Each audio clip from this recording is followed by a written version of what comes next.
What's up, folks? Jonathan here. Man, you know what I hate? I hate when a child, a kid, is crying and the parent goes, "Stop crying or I'll give you something to cry about." Or they're like, "Oh, you fell down and your elbow's bleeding. Just, get over it. Rub some dirt on it and get up." I hate that. I hate it. I've always hated it. I mean, when I was a teenager, I worked in daycare part-time and see some parents do that with the kids, and it gets all over me.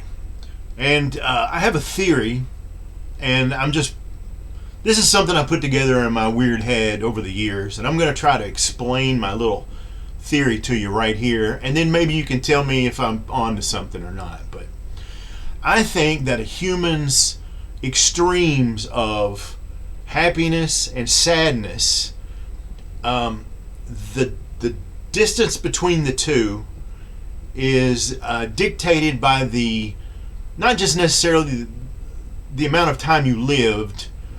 That's part of it, but also the things you've experienced in your life.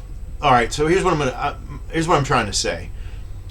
If you have like a 3-year-old kid, okay, the distance between their extreme happy and extreme sad is about like that. If you're 80 years old, it's like this. So what I'm saying is, a 2-year-old hasn't lived very long at all, so they don't really know how bad things can be or how great things can be.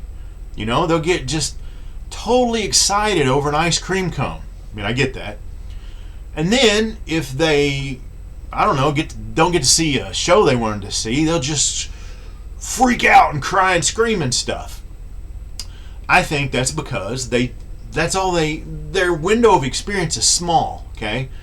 When you're 80 and you've lived through all sorts of stuff, the same things that a 2-year-old gets super excited about or super upset about in the 80-year-old's life, on their number line of happy and sad, that stuff's in here. It's not out here, okay? But it's like, if you see a little kid just losing it, man, just crying, they are seriously upset. I mean, it's full throttle. They are really, really upset, and everything in their body is going full max. I'm upset. For an 80-year-old person, to get them really, really that upset, the same upset as a 2-year-old, it has to be some really, really horrible real world stuff. So I'm just saying, if somebody's really sad, and it's really, really bad, I'm not trying to rhyme here, that they should get some empathy and some love and some patience, and not be told, just rub some dirt on it, or get over it, or it's, you're weak and all that shit, man.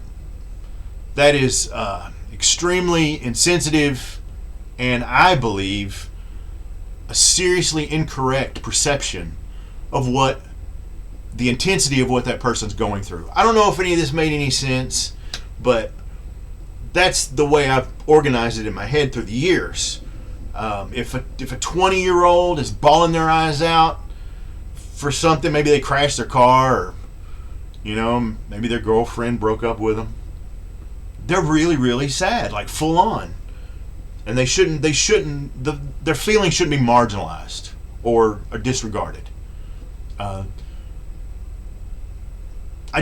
With little kids, man, if they just freak out, it just breaks my heart. Because they're losing it. And that's, I don't know. I don't know if I explained this right, but I just want to throw that out there, and maybe somebody out there can try to make some sense of the craziness that just came out of my mouth. And, tell me, what do you think?